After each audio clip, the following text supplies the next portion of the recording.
Bafethu sonke sibonile bafana idlale kanjani ku-opening game yabo ye-FIFA World Cup. That was a disaster game. It was humiliating. South African amaningi are upset. They're not happy with Hugo Broos. They're not happy with the formation. Now bafana tomorrow bayodlala neChechia. A lot of us are worried. A lot of us are concerned, especially given on the few things that Chechia has ahead of us. Number one, height. Number two, a footballing structure. Number three, a coach that actually believes in them. Whereas we can't say the same about Bafana, but taking Petinja Yamunkuli, Sizoluka ahead to the game Yaksasa, give you the latest happenings also, good transfer market, and South Africa, good PSL. Bafetu, when Anjonga Inda, Oshla Laumamelu join the conversation, Lapo comment section, and let us know what you think of every topic that we bring up during the course of the show. Mchita, come on. Ngamnandi Brian.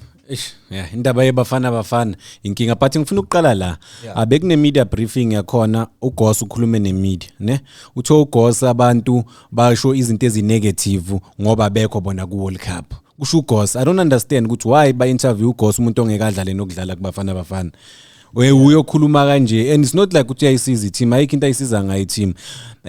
uHugo Broos uthi abadlalanga kabi, but sobona ukuthi i-game plan yabo against former Czech Republic ukuthi izoba kanjani, but i-game izoba interesting. Ngibone umdlali laphana naye wakhona uthi bayazi ukuthi South Africa itholanga ama-points previous game, so they will throw everything abanayo kule game lena ngoba bayazi ukuthi kubaluleka kangakanani ukuthi ibafana win.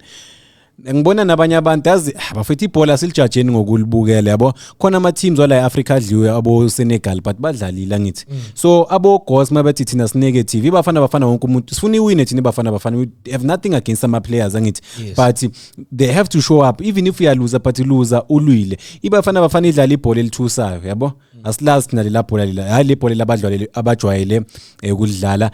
But yeah, a few disappointments, but there's nothing to lose for Bafana. They just have to go clear game layer and give everything that they have. Kusasa mele badlale nje as i-final, mele bayitreat as i-final, cause umhlaba, I mean millions and millions, in fact over 1.5 billion abantu ababukela ibafana ngithi bonke sahlazeka. Abo Mundawo sebama umundawo ngaretire namhlanje yena noyaya sithole baba ama content creator ba famous, ba more famous than abantu, yeah, iseba abantu aba serious. So but i-game yakusasa isinike opportunity futhi ukuthi sikwazi ukulu.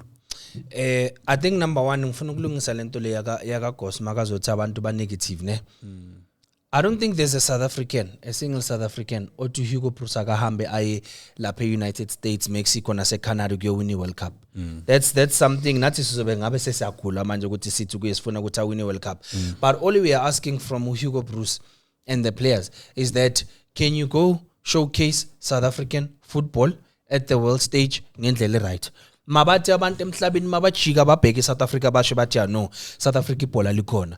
Basho bathi no, there were a few standout players. They were like brilliant players ukuthi sibona ukuthi bangakwazi ukusutha ama league athile nathile nan. When you are a country like Cape Verde for example, they had nothing to lose against Spain but a lot to gain ngokubabamba to a draw or even winning against Spain. It's simple. Ucoach ubatshelile ukuthi bafethu labantu laba bayafana nani, nikhahlela ibhola elifanayo. It's not like bona bakhahlela ibhola elingcono, nifaka nama cocks afanayo, ama boots wenu ayafana, you get the same training. Mabathi khona manje asiyeni siyo warm up, we are warming up on the same pitch. On top of that, if si sponsor Adidas sonke siyafana nalabantu laba. The only thing is that bona nje is Spain Tina silabe sibo. So I just think that all Bafana needs to do in the next game ne, Hugo Broos must just trust ama player wakhe.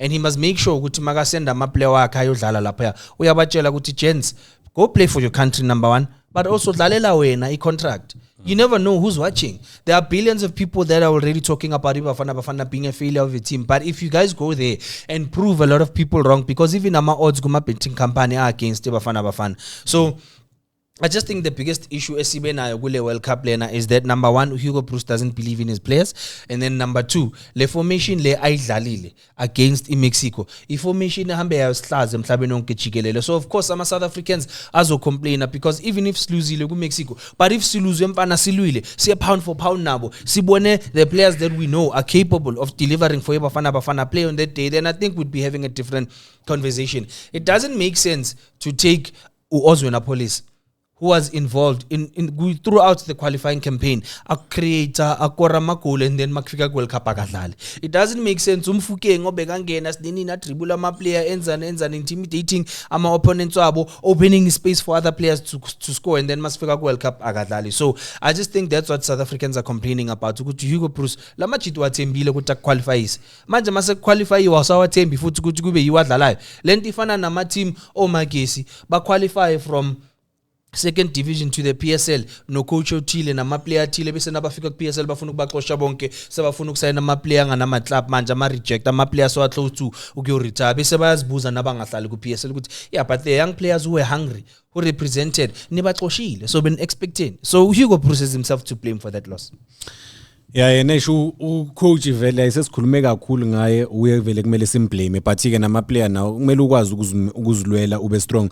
So Ronwen naye as a leader la kubafana akayeke lento yakhe ukudlala like then we know the ball playing team as ibafana we're not even comfortable lapha nemuva yabo thatha ibhola mfethu lahla ibhola ba compete abo evidence mahopa ngokheda if bazobe bakhona ba compete ibhola emoyeni lento lokudlala from the back uzoluza ibhola izosifaka inkingeni eserious yabo so dlala ibhola balibiza iscoop and donor abantu bebadlala ibhola kudala bayazi uthatha ibhola ulifaka le phambili une striker or nabantu abazokwazi ukulwa ba compete siyazi abanye abantu bazothi okay bafana aerial balls ngeke ikwazi ukucompete yabo but into abangayenza abadlale phansi but ba make sure ukuthi ibhola njalo liya phambili bangazama ukuba nice la bonke Pep Guardiola smoshela ibhola emhlabeni lento leyo ukuthi kudlala isystem eyodwa abekho abanye abantu abane different system le team leso yodlala nayo ine system yayo mntu isebenzisa ama throw in isebenzisa ama corner ama aerial balls because bayazi ukuthi basebenzisa i-height yabo strength sebafana yini abalibeke phansi bakwazi ukubalanda yabo so and nabo abathina mina I want the players to account abosibisi ngiyabalalela kuma media lapha akekho umuntu othi bafana idlale kabi akekho umuntu othi okay we are sorry sin disappointed we try and do better next time or next game because nayo opportunity nizodlala ama game ayi3 no abosibisi bathi bona badlale kahle but no ibafana idlale kahle just nje babe nama mistake amancane basho kanjalo so sithini ke thina sithi yani right sibisi kumele support ama player ni right so no mina ngizowa criticize ama player la ngwa criticize khona and I'm not gonna try ngibe PR yabo ngizama ukuchaza abanye abantu ukuthi inkosi yami maybe ngelilanga sophuzu ebhodleleni elilodwa nabo sibisa round care ngempela yabo dlalani izirepresenteni if nizoba amabhodlela but ningaphuki bafethu khona amadlaza angaphuki sibisi if bakunike opportunity dlala mfethu but I think into ephindi shaye bafana there's no way uzama ama player amasha ku World Cup abo email khona noma khanya sifuna ukukhuluma ngayo sithi une height une strength but first time udlala competitive game ku national team ku World Cup I think there's an advantage ekudlale noMakhanya and I'll tell you why. Wajwayele lama conditions la udlala khona lapha eUSA. Wajwayele lama conditions la yana and again we are playing against a team ezothatha aerial dominance bazama ukuyisebenzisa against thina. So kuwo wonke ama defenders now so far I think that's more tactically away in terms of ama aerial ball because laba abanye bafishana. So for me Hugo Bruce play Makhanya noMbokazi. But Tetele badlale boba 2. You have nothing to lose. Mentally because it's not just about maybe strength aside. Yeah, mentally he is there because udlala ekhaya. Ukwambona. Udlala la jwayela ukudlala khona. I saw him game 1 ne and le game 1 engimbona yena umjita mina bengimpressed. Lento engiyibonile ayenzile in that one game bengimpressed and ngizokutshela why. Ngithanda i-eloquence yakhe on the ball. Yabo unama features athile uMbokazi anawo. So for me mawubadlalisa boyi2 noMbokazi it's like sense fusion yakho Goku no Vegeta. You understand? And then uyaqinisa lapha emuva. To be honest with you uOkon simgayile chance ubonile kwenzakaleni uSibisi simpile chance ubonile kwenzakaleni umuntu that hasn't been given a chance so far ukhulumana indamani but also ukhulumana indamani we've seen ukuthi naye maka under pressure unokuba sloppy nyano uyabona nakho Betway Premiership kutwenza kanjani so for me the solution emuva leading to this game la sizodlala khona nabantu abazofuna ukushaya kakhulu ngama set piece mina I'll play uMbokazi noMakhanya uMbokazi number 1 uclean ngama tackle wakhe akusiplay Messi kakhulu uMbokazi yes uRaf nanani mara uMbokazi hardly concedes ama foul uMbokazi and also uMbokazi unani uNtswembu on the ball and uyathanda ukudlala so I saw a bit of that na also kuMakhanya of course angimbonanga enough and I won't lie and say I've watched him play lapha eUnited States but the reason ngithi mina I'll play him sekada ayike enyozoyenza so umbizile ulapha ya Seka laphayana, and the two center defenders uCBC no Ocon have already let you down. Ubonile ukuthi beba under pressure bebathukile kule game leya. Wabafaka futhi bathuka via it's done. You understand? It's like what Sfiso Myeni said lesa skhathi lesana sise studio naye kule game leya.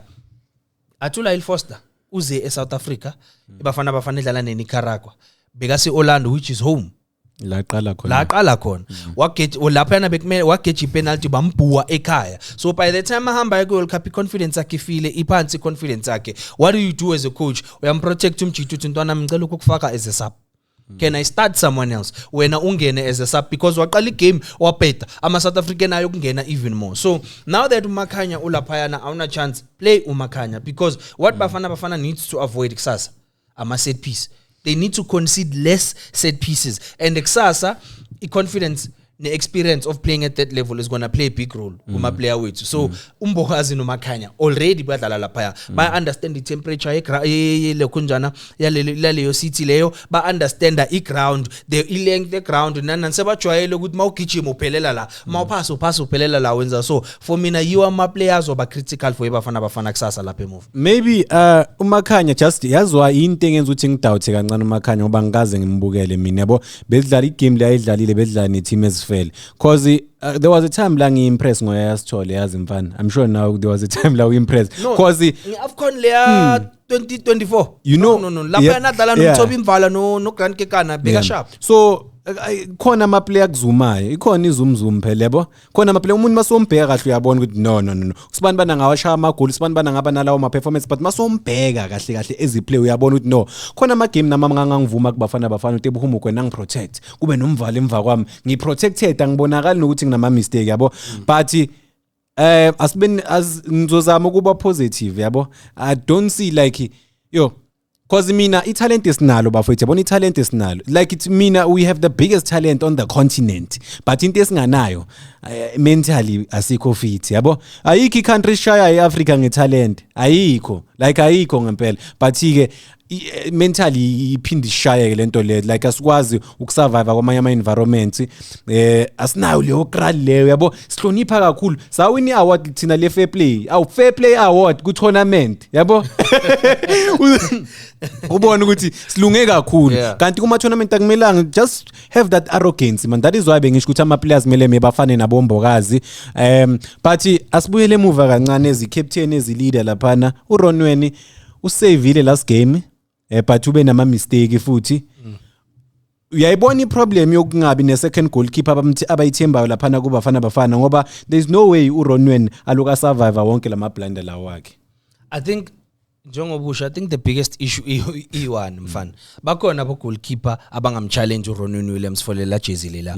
I mean lo mfana Chiefs uBrendan Peterson SBC as much as ama stats afavor uban bani but bafethu if bebheka igame asibeke nama stats aside because without the stats nalabantu abana stats angeke abuya thi mara bathathelo because of le. Now uyazi ukuthi uma uhleli wabhekelela igame uzibonele ukuthi lo mfana lo Peterson makes better saves than abogos. So I think the biggest issue kubafana right now is the coach believing in his players. Hugo Bruce doesn't believe ukuthi Sipho Chain can go and represent.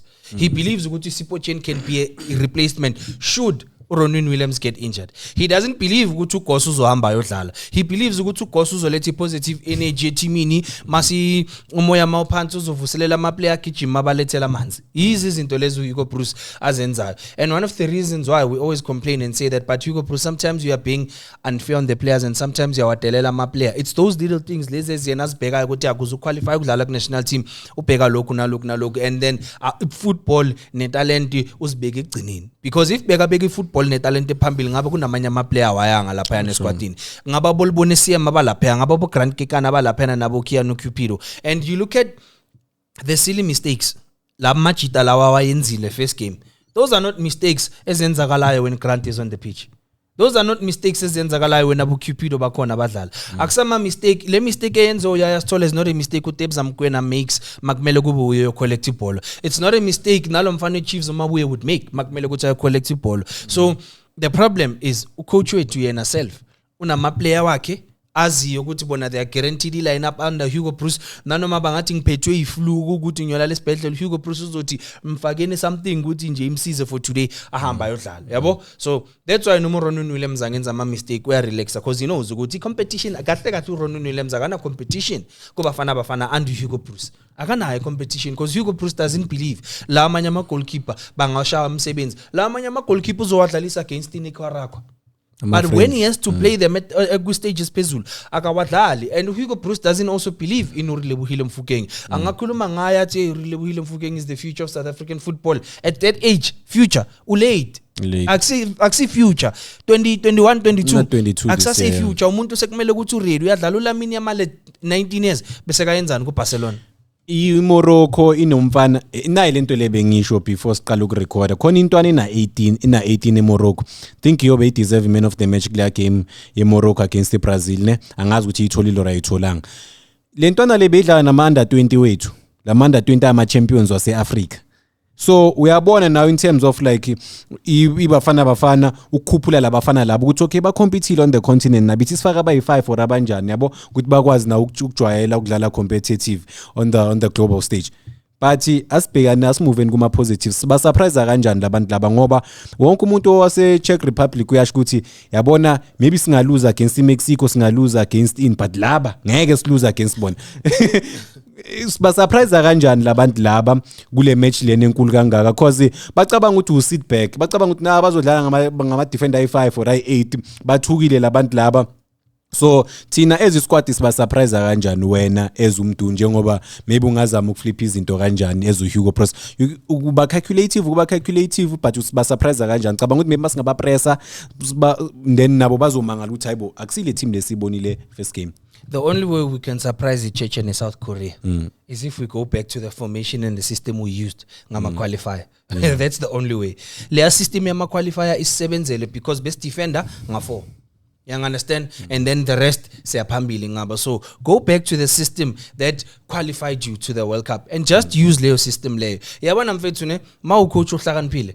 You take the system ekuthatha qualify for a World Cup. When you get to the World Cup uyayifinesa enhance kuphela so pressure lapho nalapho for example uyasho ukuthi okay yazini Mbatha instead of me starting you this time ngifuna ungena as a substitute mara mawungena as a substitute ngifuna ukuthi udlale le free role ojwayele ukudlala ku Pirates take the shots boy be confident on the ball licela ibhola lifuna ibhola so the only way we can beat them is to play the football that you know in South African football which is the football that qualified us for a World Cup, which is the football that won Mamelodi Sundowns the CAF Champions League, the football that won Orlando Pirates the league, which is attack.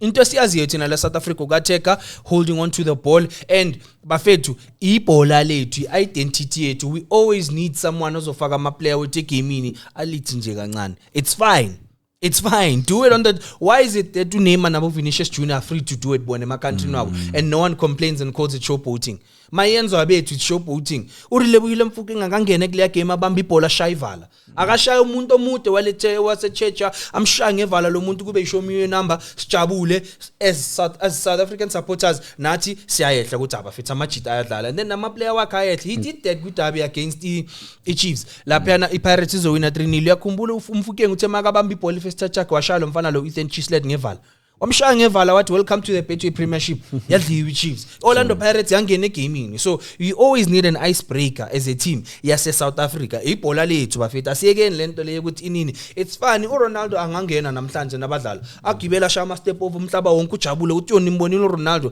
mara thina bethu nabayenza sithi showboating no nathi Mofokeng akangene ayishaye take players on play your game bafethu play the game that you know and then sizoshaya iChecha there's nothing special ngeChecha uFoster uthe bafana izowina iWorld Cup asazi maybe baqale ngesityle sokuthi nabo badliwe first game njengeSpain u2010 FIFA World Cup njengeArgentina sazi but yabona mawukhuluma izinto eziso istatement esikhulu lesuthi bafana izowina iWorld Cup yabo and then iperformance yakho ube neperformance kanje but noThemba Zwane ngimbonile emekhuluma uthi after la red card leya but usabeliever ukuthi ibafana ingathola something and baya motivateana lapha behind closed doors yabo so for mina okay kune striker uFoster ngeke ngimdlalise bafethu there's no way ngidlalise uFoster yabo I'd rather stick to ngidlaliso ngadlalisa evidence mahope if uReynolds akakabi nale confidence because uReynolds naye bekangekho kuwo wonke lama game lawo umfaka ku World Cup bekangekho even na ku AFCON umfaka ku World Cup abantu bamkhalela isikhathi eside yabo so naye ufila nalo pressure le ukuthi okay esilabantu laba abantu bangikhulumele bangilwela ukuthi ngibe khona la but ke evidence mahope i-height izomsebenzela evidence mahope in terms of lama aerial balls or in ngoba uyakwazi ukwalela lawo mabhola lawo so maybe system abangazama system different ukuthi badlale but they just have to mina mfethu uyangibona mfethu amandla nginawo njengoba ngikhuluma ngebafana mina all I can say is amajita kusasa mawangasabi ukwenza ama mistake you understand mabangasabi ukuthatha making bold decisions in the moment. If the ball like if Ozuna police upeti ball he feels that and ufuna take on a player take the player on lay back if you want to lay back if you want to knock around the ball knock it around like ngisho mvukenge if ufuna ukushayivala shayivala and I believe going back to lento loqodo kuyisho ne bafana yes they can go far. They have the players. Akusukuthi abana ama player. They have the players. Le squad esihambile siku World Cup for Bafana is not a bad squad. Like asikho bad. Of course we besifuna like one or two players ukuthi nje kube ne depth enough. But it's not like it's a bad squad. The only issue is that they don't have a coach.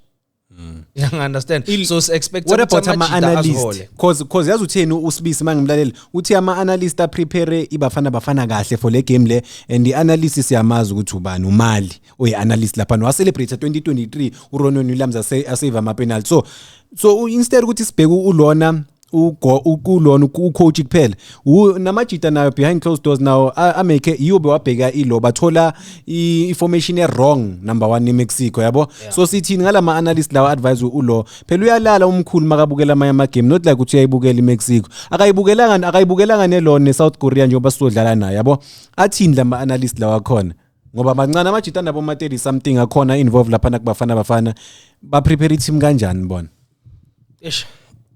last time mina ngikhuluma when I had to speak about ama analyst mina ngithe kahle uHugo Broos makahamba ne akusuye kuphela umuntu okwamele ukuthi ahambe lapha na ku bafana makahamba nale group le afaile nayo needs to go sure you understand unless if ke umuntu oyiwana ngaphakamisa isandla shot no Hugo Broos thina masimtshela akasimamili and then ukuya deep kule ndaba ngathi mina kunama analyst awinise iOrlando Pirates League when no one believed ukuthi bangayinisa lamajita lawo clearly khona into right abayenzayo kunama analyst asize iMamelodi Sundowns ukuthi awine CAF Champions League when no one believed ukuthi iMamelodi Sundowns could win it awucabanga kunama analyst asave iChiefs yaqeda number 3 ba save iChiefs against Sundowns and against iOrlando Pirates Kaizer Chiefs avela consider one goal both games aphela kwama 1-1 draw laba bantu laba mawungabahlanganisa uthi when it comes to national team nginthatha nonke you become one you don't become analyst Chiefs Pirates Sundowns you become one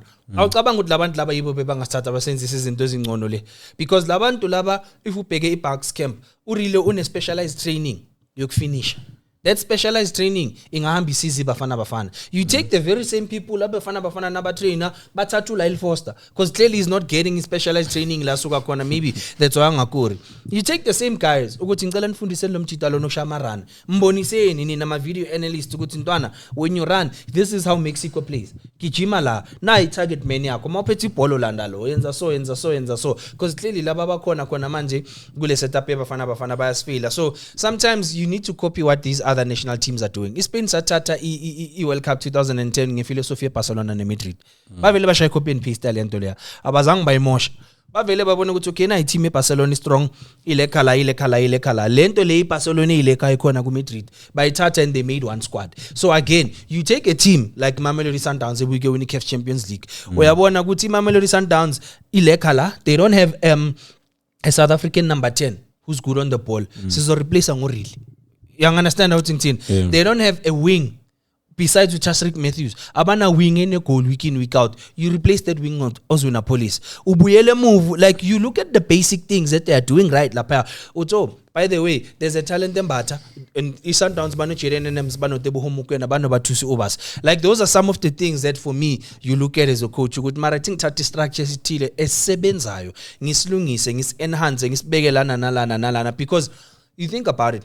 Uyaya nga survive ukudlala ku Premiership. No. Why?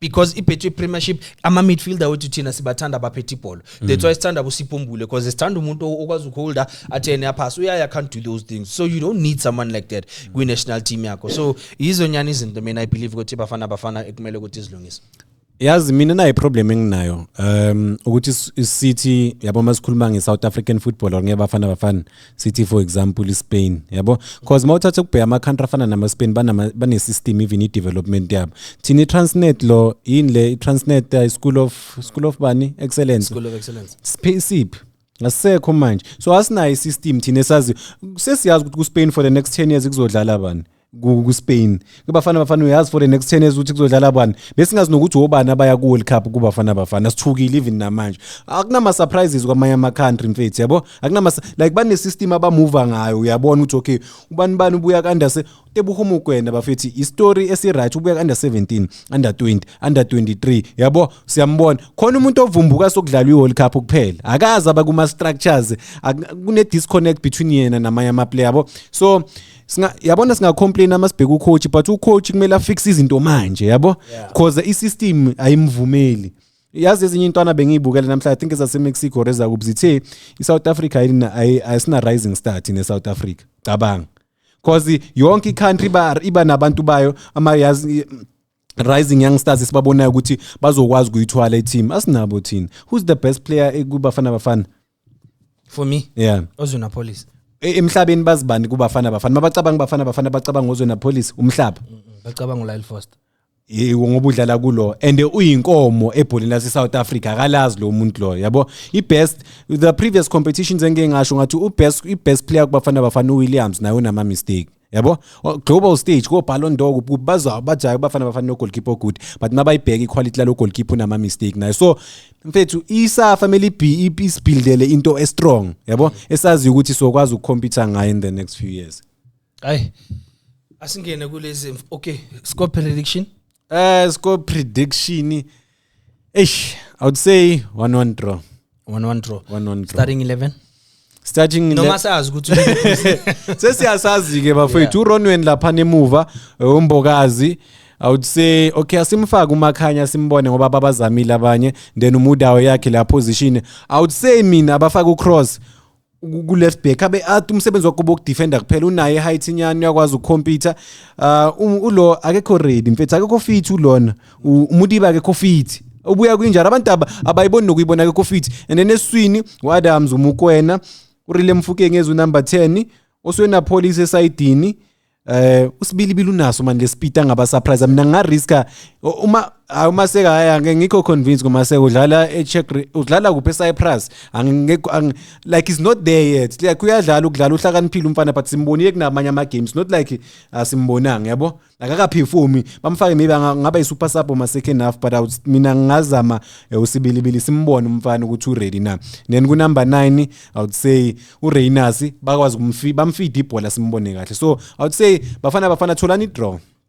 There's nothing special about le team esiyodlala nayo bafowethu asazine player li1 la khona there's nothing special negama labo sizwa manje emalangeni ukuthi thina sibagcina bayi Czech Republic yeah for wena mina I'll give it to Amajita mfana I'll give it to bafana 2-1 yeah and then starting 11 I'm obvious Ronin Williams in goal Aubrey Mudiba my left back Mbegezeli Mbokazi left center back Makhanya right center back and then right back ya Mukhuriso Mudau in the middle of the park mina ngihamba nge4-3-3 okay anginamfana because bheka angifuni izinto eziningi I want to win sure Jaden Adams Tebza Mrembula utalent embatha instruction is simple kulaba boy 3 talent I know ukuthi uyakwazi ukuya ubuye Tebza I know ukuthi uyakwazi ukuya ubuye Jaden I know uyakwazi ukuya ubuye all you guys need to do is to communicate Makambo ye1 ngicela 2 in you understand and then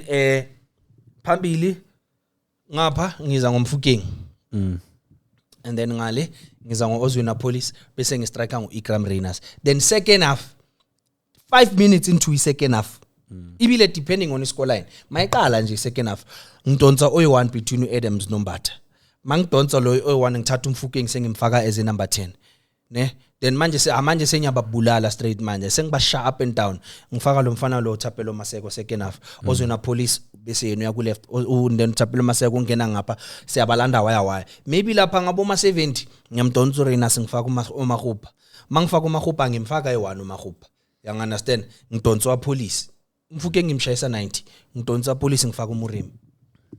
I think mina that's how bafana can beat labantu laba. Ufuna siye ebantwini noma sivale la focus kubafana kuphela or ufuna siqhubeke edenye part? No, asingene kuma transfer.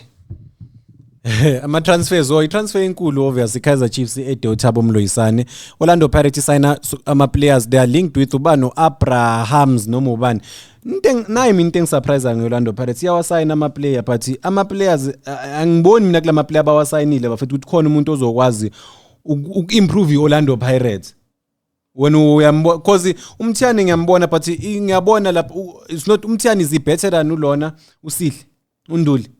No, never. Yabo? Never. So ilama player bawasayina kuLando but basayine for already. Like basayina ama player amaningi kakhulu every transfer market but aya improve na team, yabo? So badinga Orlando Pirates ukuthi compete for mina on the continent. Ikumele ede like ama super like ama players obonayo na ukuthi yabona lawa mfethu azocompete no Oswena Police, yabo? Azocompete no Murem. Hayi umuntu owazi ukuthi uzohlalela ebenchini, ayikho indaba yakhe, yabo? Uzo ede number nje because bajwayela ukusayina ama player amaningi but ikawa improve team, yabo? But siyem ukuthi bazoba namanye ama superstars abazowa eta but khona into eshow coach former coach eKaizer Chiefs uthe iOrlando Pirates ne system yayo, yabo? Ba identify abantu abafitha ku system yabo, yabo? Banendlela yabo. It's not like ukuthi i-team spenda ama 20 million or 50 million njenge Mamelodi Sundowns but bane system yabo babheka ama play ukuthi okay usibani bana ngakwazi ukufitha kule system le so bayakwazi ukuqhubeka kule system leyo. And as for Kaizer Chiefs asikakaboni nix bafethu ngaphandle kwaThabo kusathulekile asikakazi no coach and khona othe iKaizer Chiefs bekumele ngabe manje no coach i-preseason iyaqala next week ucoach uyobona ama player ku preseason and ucoach uyofika amanye ama player bazointroduce ama players sekafikile amanye na or after or amanye sebayazi ukuthi bazosayina obani or maybe basazohlala no coach ba discuss because lento le ngabe bayiplan ekudala mntu, yabo? Ezi team efuna ukucompete next season bekumele ngabe bane plan manje, yabo? Iplan esilibonayo liyaphila ama teams amancane afana nabo Golden Arrows alapha neKZN no Richards Bay or seba edile even Chippa United say edile uyabona ukuthi baya move ama teams aya move aya release Khukune United say release ama players ay 4 or ay 5 same time, yabo? No Linda Mtambo announce retirement. 13 players 13 release iStelis. Uyabona ukuthi team emove ayo le neplan. Laba abanye asikakaboni. iSundowns iseyisayine ubani uVan Wyk bamlandela lapha neAustria. Umfana owetha 20 million.